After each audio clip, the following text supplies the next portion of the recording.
여러분 안녕하십니까, 토킹팡입니다. 여러분, 저의 스튜디오가 정해졌습니다. 바로 여기입니다. 여기는 저희 집이 2층인데 여기 공간을 지금 사용하지 않아가지고 토킹팡 하는 스튜디오로 쓰면 어떨까 싶거든요. 지금 크리스마스 아니지만 일단 계속 그냥 작년부터 덥고요. 은혜가 이렇게 게으릅니다. 오늘 해볼 이야기는 약간 이제 헌터팡 컨텐츠에 대한 얘기를 조금 해보려고 해요. 사실 헌터팡 채널을 운영하면서 헌터팡 영상에 대한 그 비하인드 에피소드가나 뭐 이런 것들을 얘기를 한 적이 없더라고요. 그리고 그 외에 이제 생물 유튜버들이 약간 고충 같은 거를 조금 얘기를 하면 재밌을 것 같아서 시작을 해보려고 하는데, 이 생물 유튜버의 장점과 단점은 너무 명확해요. 일단 장점은 재밌어요. 이 컨텐츠를 하면서도 사실 본인이 재미없지만 돈이 벌리니까 하시는 분들 정말 많을 거라고 생각을 해요. 물론 반면에 재밌어서 하시는 분들도 정말 많겠지만, 저 같은 경우는 진짜 너무 사실 재밌어서 하는 게 정말 크거든요. 이 컨텐츠를 하러 갈 때 제가 바다 앞에 사니까 뭐 바다 앞에 살 때는 그냥 집 앞에 잠깐 나가서 컨텐츠를 찍을 수 있지만, 우리나라 생물들이 정말 전국적으로 분포해 있는 게 다 다르기 때문에 엔간하면은 최소 100km, 뭐 길게는 막 400km까지 차를 타고 갑니다. 근데 보통 이게 운전이 길어지면은 이제 사람이 약간 처지기 마련이잖아요. 근데 저는 컨텐츠로 운전하러 갈 때 정말 뭐 힘든 게 없어요. 솔직히 말씀드리면 돌아올 때는 조금 힘든데 갈 때는 진짜 힘들지가 않아요. 왜 잡으러 갈 생각에 너무 신이 난 거예요. 근데 여기서 이제 고충이 발생합니다. 타 유튜버들도 다 고충이 있겠죠. 예를 들어 뭐 먹방 유튜버들도 고충이 있겠고, 저처럼 지금 이제 토킹팡 이 컨텐츠도 말하다 보면 고충이 있을 거 아니에요. 근데 이 생물 유튜버들은 사실 이렇게 많지 않다 보니까 이 고충들을 잘 모르실 수가 있는데, 가장 큰 고충이 뭐냐, 400km를 차 타고 가는데 생물이 안 나왔을 때, 그럴 때 진짜 여러분 너무 허탈합니다. 400km를 갔어요. 400km면 거의 한 6시간 걸리잖아요. 가자마자 밥만 먹고 컨텐츠를 시작했어요. 컨텐츠 했는데 4시간, 5시간 동안 아무것도 안 나와요. 그러면 다시 그러고 집에 오는 거예요. 이게 시간 날리고 돈 날리는 거죠. 그래서 그럴 때는 정말 힘이 쭉 빠져요. 한 번은 이런 적이 있었어요. 이제 은혜랑 키조개를 잡으려고 어떤 포인트에 갔는데, 물이 빠져야 이제 갯벌이 나타나는 그런 형태의 포인트예요. 근데 이제 갯벌 하면 여러분 사실 서해안에 놀러 갔을 때 있잖아요. 뭐 을왕리 해수욕장이나 아니면 대부도나 이런 데 보면은 뷰가 바다 뷰가 아니라 뻘뷰예요. 거의 다 물이 빠져 있습니다. 저는 그래서 갯벌은 무조건 물이 빠지는구나 생각하고 4시간 차 타고 은혜랑 같이 갔어요. 그것도 1월에 정말 추울 때. 그 도착을 딱 했는데 물이 아직 안 빠져 있는 거예요. 근데 1시간 정도 이제 물이 빠질 시간이 남아가지고 차에서 기다리다가 1시간 후에 나왔어요. 나와가지고 물을 봤는데 하나도 안 빠져 있는 거예요. 이거 왜 그런지 찾아보니까 이 물이 빠지는데 많이 빠지는 날이 있고 적게 빠지는 날이 있어요. 제가 간 포인트에서는 물이 많이 빠져야 갯벌이 살짝 드러나는 그런 포인트였던 거예요. 근데 그날 저는 당연히 갯벌이 저는 나올 줄 알고 그냥 그 시간대에 그냥 간조 시간, 물 빠지는 시간만 맞춰서 딱 갔는데 물이 하나도 안 빠지는 거예요. 발 담갔거든요. 발 잠깐 담갔는데 이미 여기까지 와요. 바로 뛰쳐나왔어요. 뒤집 뻔해서. 제가 보통 해루질 유튜버, 뭐 바다 쪽 유튜버지만 수영을 못 하거든요. 목숨 걸고 찍어요, 촬영 리발. 그래서 은혜한테 정말 미안하다고 하고 그 상태로 다시 4시간 차 타고 돌아온 적도 있어요. 이렇듯 너무 재밌지만 가장 큰 고충은 찍고 싶을 때 찍을 수 없을 때가 많다는 거. 한 컨텐츠 3번 가면은 한 번은 실패한다고 보시면 됩니다. 그래서 일주일에 무조건 3번 정도는 촬영을 나가야 돼요. 제가 일주일에 2개씩 올리거든요. 그래야 이제 컨텐츠가 성공이 됩니다. 그리고 이제 좀 가끔씩 말도 안 되는 거 잡을 때가 있어요. 제가 정말 말도 안 되는 거 잡았다 싶은 게 뭐냐면, 검문도 갔을 때 광어 99cm짜리 해루질로 잡은 적이 있는데, 그거는 솔직히 말씀드리면 저도 와, 이게 말이 되나 싶은 거였어요. 근데 그런 영상을 이제 업로드를 하잖아요. 그러면은 100% 이런 댓글이 달려요. 주작이다. 주작이란 말이 정말 많이 달려요. 뭐 당연히 합리적 의심이 드는 건 어쩔 수 없다고 생각을 해요. 근데 그거는 주작을 할 수가 없어요. 그리고 문어 같은 거 잡을 때 있잖아요. 문어 같은 거 잡을 때도 주작이다라는 말이 많이 나와요. 특히 동해안 피문어, 대왕문어 막 3kg짜리 요런 게 어떻게 거기 해변으로 들어오냐. 겨울에는 들어와요. 12월부터 4월까지 들어오거든요. 근데 우리나라 인구의 95%가 그걸 모른다고 생각을 하거든요. 그래서 당연히 주작일 수 있다. 수산시장에서 잡아서 풀어서 바로 잡는구나, 이렇게 생각하실 수도 있는데, 문어는 그럴 수가 없다고 생각을 해요. 왜냐면은 문어를 이제 사 먹으려고 수산시장에서 이렇게 보잖아요. 보고 이게 꺼내보잖아요. 그 문어의 습성이 뭐냐면은, 문어가 연체동물이고 정말 오래 살 것 같잖아요. 아니요, 금방 죽습니다. 일단 몸이 허해져요. 예를 들어 뭐 사가지고 물에 풀었어요. 그러면은 샀을 때 물 온도와 바다의 물 온도가 다를 거 아니에요. 그러면 문어는 바로 허해지고 죽을라 그래요. 정말 문어가 정말 약합니다, 여러분. 한 번은 이런 일이 있었어요. 제가 4년 전일 거예요. 헌터팡 시작하지 얼마 안 됐을 때 제주도에 은혜랑 촬영하러 간 게 아니라 그냥 놀러 갔었어요. 그 제주도에 유명한 돈가스 마시는 식당이 있어가지고 그 식당을 갔다가 앞에 은혜한테 이제 본능적으로 잠깐만 앞에 보자, 바로 앞에가 바다였거든요. 보자 해가지고 잠깐 이렇게 슥슥 보고 있는데 은혜가 저쪽에서 호파 빨리 와, 오징어가 엄청 많아, 이런 거예요. 무슨 소리야, 오징어 많다고? 지금 제주도 그때도 물이 다 빠져 있어가지고 진짜 조그마한 웅덩이들밖에 없었거든요. 그래서 막 달려가니까 오징어가 아니라 진짜 돌문어들 있죠. 요만한 돌문어들이 양식장인 거 마냥 한 진짜 40마리가 있었어요. 헌터팡 영상에서 형광색 옷 입고 얼굴에 문어 붙이고 있는 썸네일 한 4년 전 거 보시면 있을 거예요. 진짜 거짓말이 아니라 지천에 널려있을 거. 어느 정도였냐면은, 문어 없는 특성이 바닷물만 좋아하거든요. 이게 비 오는 날에는 문어를 잘 못 잡아요. 왜냐면은 문어의 피부가 엄청 따가워진대요. 민물이 섞여서. 그래서 구석에 처박혀서 이렇게가 짱 박혀가지고 안 나와요. 그렇게 피부와 온도에 예민한 문어인데도 불구하고 문어가 육지로 올라오고 있을 없을 정도로 많았어요 정말. 그래가지고 처음에 보고 와 이거 뭐지? 근데 잡아도 되나 싶었죠. 왜냐면 제주도는 그런 거에 되게 예민하거든요. 왜냐면 어민들이 많아가지고. 그래서 그 앞에 계신 할머니들한테 다 물어봤어요. 저거 잡아도 돼? 양식장 아니야? 양식장 아니래요. 가끔 저렇게 온대요. 그렇구나 하고 밥을 빨리 먹고 식당에 있는 사람들한테 심지어 물어봤어요. 양식장이에요? 아니래요. 잡아도 된대요. 알겠다. 가가지고 이제 큰 거 2마리 딱 잡아서 이제 먹었죠. 먹고 나서 그때가 9월이었거든요. 문어 대발생 현상은 처음 봐가지고 너무 신기해서 매년 9월마다 2년 동안은 제주도에 왔던 것 같아요. 은혜랑. 그래서 항상 거기를 갔는데 없어요. 문어 코빼기도 본 적이 없어요 거기서. 그리고 한 번은 이제 2년 동안 갔다 그랬잖아요. 그래서 마지막에 거기를 방문 딱 했을 때 막 뒤지고 있는데 어떤 이제 페루지 옷 입은 커플이 돌 쪽을 막 이렇게 보고 계시더라고요. 보고 계시더니 그 남성분이 아 여기서 그 문어 유튜브에서 엄청 많이 있는 거 봤는데 없네. 아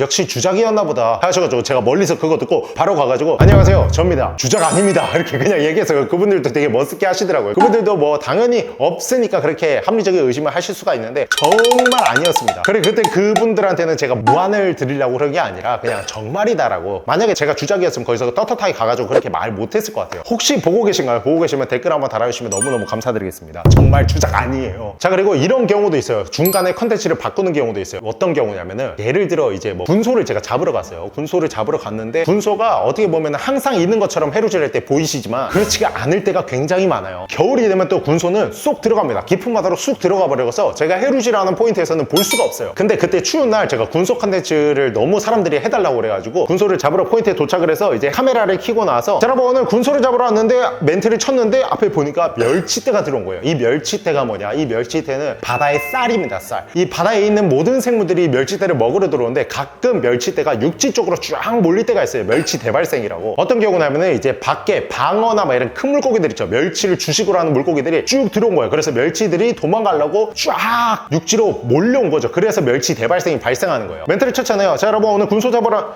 자 여러분 역시 소문으로 듣던 멸치가 들어와 있습니다. 자 오늘 멸치 잡아서 바로 멸치 싸만코 만들어 볼게요. 이지랄 해가지고 바로 그냥 바꿔버려요. 이게 왜 그러냐면은 이때 아니면 찍을 수 없는 거기 때문에 그냥 바로 바꿔서 컨텐츠를 요거를 하는 거죠. 어떻게 보면 이것도 기회인 거죠. 임기응변인 거죠. 여기서 만약에 군소가 안 나왔다. 군소는 다음에 오면 또 있는데 이 멸치 또 언제 올지 모르잖아요. 이런 식으로 바꾸는 경우도 굉장히 많아요. 특히 멀리 갔을 때 제가 옛날에 이제 제주도 갔을 때 그 문어 대발생하고 나서 한 3년 뒤였을 거예요. 그때 이제 또 문어의 미련을 못 버려서 제주도에 문어 해루질 하러 갔는데 정말 해루질 한 3시간을 했어요. 간조 물 빠진 시간 딱 그 3시간 골든타임이 있거든요. 그때 막 돌을 진짜 미친놈처럼 뒤집고 은혜는 저 멀리서 이렇게 하고 있어요. 이미 좀 눈빛 보면은 저 지기려고 기다리고 있어요. 저 미친 군소같이 생긴 새끼 나오면 뒤졌다 이런 눈빛으로 이미 보내고 있어요. 근데 그럴 때 문어 잡아서 나가면 은혜도 문어를 먹을 수 있으니까 뭐라고 안 하거든요. 막 미친 듯이 하다가 한 마리가 나왔는데 잡았어요. 잡았는데 여기 손에서 빠져서 놓친 거예요. 야 이건 도저히 안 되겠다. 이거는 뭐라도 해야겠다 해서 항상 해루질을 하면서 새로운 게 나오면은 그거를 봐둬요. 왜? 이걸로 컨텐츠를 바꿀 수도 있으니까. 막 뒤지는데 그때 희한한 게 거미 불가사리라는 녀석이 있는 거예요. 그래서 거미 불가사리? 되게 특이한데? 왜냐면 다리가 불가사리 보통 띡띡 이렇게 나 있잖아요. 근데 걔는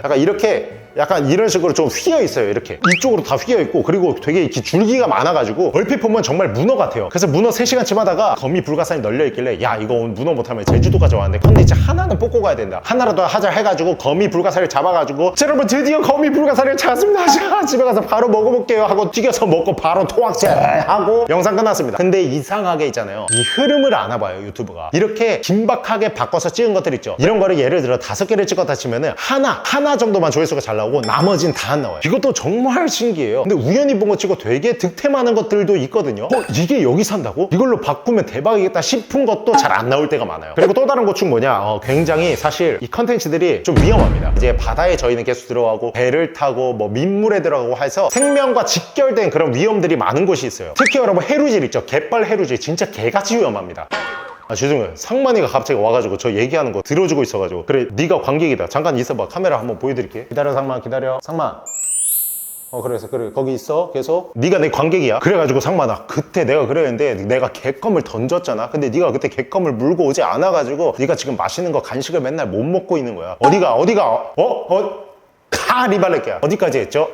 다시 갯벌로 들어가서, 갯벌이 진짜 위험한 게 뭐냐면 물이 삽시간에 들어와요. 근데 봤을 때는 되게 천천히 들어오는 걸로 보이거든요. 조개가 많이 나와요. 막 파니까 조개가 미친 듯이 나온 거예요. 그럼 너무 신나거든요, 사실. 막 계속 잡다 보면 어느새 물이 들어올 시간을 까먹고 발목까지 물이 차 있어요. 아, 이제 나가야겠다 해가지고 이제 나가다 보면은 이 갯벌이 딱 봤을 때 일직선으로 쭉 있는 것처럼 보이지만 아닙니다, 여러분. 쭉 있다가 물골처럼 하나씩 푹 파여 있어요. 근데 이게 발목까지 물이 찼는데 물 밑이 보이면 괜찮은데, 갯벌을 여러분 물 들어오면은 물 밑이 안 보여요. 그렇기 때문에 가다가 그냥 갑자기 맨홀 구멍에 쏙 빠듯이 빠져가지고 돌아가신 경우가 굉장히 많은 거예요. 그래서 갯벌 진짜 너무 조심하셔야 되고, 배도 정말 조심해야 되긴 하는데 배는 그래도 생각보다 괜찮습니다. 이 낚싯배를 하시는 분들은 그날 풍향이나 파도가 어느 정도인지 다 보시기 때문에 엔간하면은 위험한 날에는 나가지 않으세요. 그래서 그나마 괜찮은데, 또 위험한 게 뭐냐, 바로 갯바위 낚시입니다. 갯바위 낚시가 뭐냐면요, 배를 타고 가면은 바다에 있는 모래사장 말고 사람이 갈 수 없는 그 바다 쪽 길이 있을 거 아니에요. 그 길에 막 바위들이 있는데 바다 가운데 그냥 조그맣게 올라갈 수 있는 바위가 갯바위입니다. 거기에 올라가서 낚시를 하는데 왜 하냐, 더 잘 나와요. 왜냐면 갯바위 밑에는 좀 고급 어종들, 예를 들어 돌돔이나 이런 애들이 많이 숨어 있어가지고 돌돔 낚시를 하시는 분들은 특히 갯바위를 많이 타십니다. 근데 이 갯바위 낚시가 위험한 게 뭐냐면은, 물론 뭐 파도 이런 거는 다 보고 가기 때문에 파도 이런 것들 갑자기 쳐가지고 돌아가신 경우 있긴 있죠. 근데 엄청 많지 않아요. 근데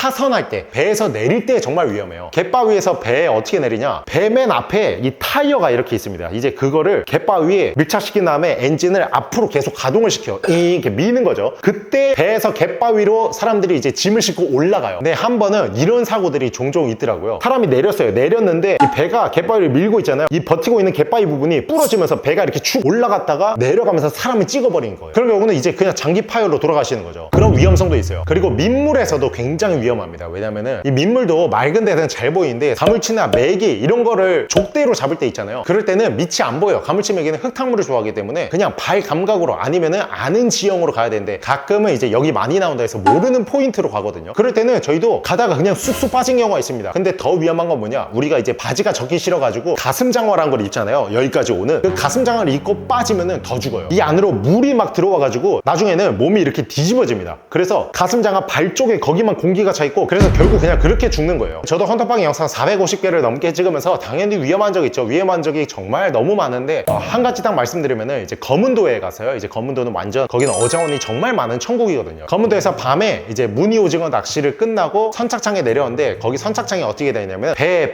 이렇게 있고, 배 옆에 나무로 돼 있는 터가 하나 있어요. 그게 뭐냐면 배 대라고 있는 터 있잖아요. 이 나무 터를 밟고 방파제를 밟고 올라오는 그런 구조로 돼 있거든요. 그래서 이제 히드TV의 콜리랑 보고 형이랑 같이 컨텐츠를 끝내고, 배에 이제 옷들이 좀 많이 있었어요, 저희 옷이. 그래서 카메라랑 같이 옷을 이렇게 감싼 다음에 제가 먼저 이렇게 배에서 그 나무 터 있죠, 그쪽으로 발을 이렇게 내리려고 했어요. 이렇게 옷을 잡고, 이 배 높이보다 나무 터가 더 아래에 있거든요. 배에서 나무 터 아래쪽으로 이렇게 기울면서 나무 터를 이렇게 봤는데, 제가 발이 가고 있는 나무 터에 조그만한 구멍이 하나 있는 거예요. 여기서 이제 저는 몸 이미 기울어서 되돌릴 수가 없죠. 그래서 떨어지면서 생각이 들었죠. 에이, 아니겠지, 바다다다다당 하고 그냥 그 나무가 썩어가지고, 그냥 저는 그 썩은 나무 밟고 바로 밑에가 완전 물이거든요. 그 수심이 제 키 훨씬 넘어요. 근데 제가 수영도 못 하잖아요. 바바바바방 하면서 저도 모르게 본능적으로 이 팔 있죠, 이 팔걸이로 그 옆에 나무터를 쾅 한 거예요. 그래서 어떤 상태였냐면, 양팔이 이렇게 걸려있고, 여기 배 위에는 이제 보고형 옷이랑 콜리 옷이랑 제 옷이 제가 다 들고 왔다 했잖아요. 그게 있는데 그거를 놓치기 싫어가지고 팔에 나무 걸치고 여기까지 나와 있고, 여기부터는 바닷물에 잠겨 있는 거예요. 이러고 계속 버티고 있었어요. 이 옷이 계속 떠내려가니까 막상 이런 상황이 닥치니까 진짜 살려달라는 말도 안 나와요. 저쪽에 이제 배에 마저 정리를 하고 있는 보고형이 갑자기